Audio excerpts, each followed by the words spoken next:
షిర్డీ సాయిబాబా మహిమ విశ్వాసానికి దొరికిన దారి. ఒకానొకప్పుడు శ్రీనివాస్ అనే ఒక ధనవంతుడైన వ్యాపారి ఉండేవాడు. అతనికి దేవుడంటే నమ్మకం లేదు. తన కష్టం, డబ్బు తప్ప ఈ ప్రపంచంలో ఏదీ విలువైనది కాదని నమ్మేవాడు. భక్తి, గుడి, పూజ ఇవన్నీ సమయం వృధా అని తన స్నేహితులతో ఎగతాళి చేసేవాడు. ఒకరోజు శ్రీనివాస్ ఒక ముఖ్యమైన వ్యాపార ఒప్పందం కోసం రైలులో ప్రయాణిస్తున్నాడు. మధ్యలో ఆ రైలు భారీ వరదల కారణంగా ఒక నిర్మానుష్య ప్రాంతంలో ఆగిపోయింది. చుట్టూ నీరు, కమ్యూనికేషన్ వ్యవస్థ కూడా స్తంభించిపోయింది. నిర్ణీత సమయానికి సమావేశానికి వెళ్లకపోతే అతనికి భారీగా నష్టం వస్తుంది. శ్రీనివాస్ భయంతో, ఆందోళనతో రగిలిపోయాడు. తనకున్న డబ్బు, అధికారం ఇక్కడ ఏమాత్రం పనికిరాకపోవడంతో నిస్సహాయంగా భావించాడు. అదే రైలులో ఒక ముసలి సాయిబాబా భక్తుడున్నాడు.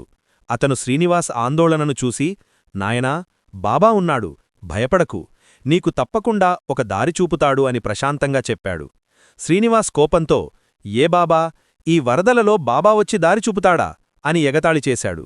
ఆ ముసలి భక్తుడు ఏమీ మాట్లాడకుండా తన చేతిలోని చిన్న సాయిబాబా చిత్రాన్ని చూస్తూ ప్రార్థనలో లీనమయ్యాడు. కొద్దిసేపటి తర్వాత ఒక అద్భుతం జరిగింది.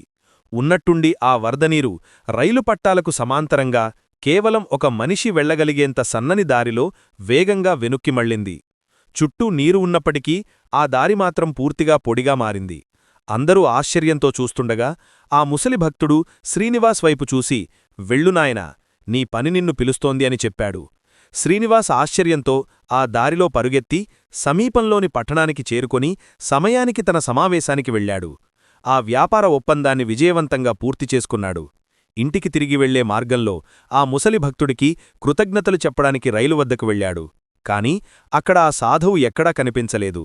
అప్పుడు శ్రీనివాస్కు అర్థమైంది, తనను రక్షించినది సాక్షాత్తూ సాయిబాబానే అని. అప్పటినుండి శ్రీనివాస్ సాయిబాబాకు గొప్ప భక్తుడిగా మారాడు.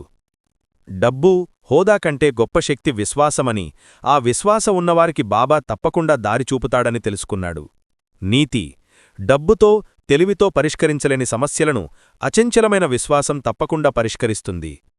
లూకా సమస్తా సుఖినో భవంతు. Thank you for watching video.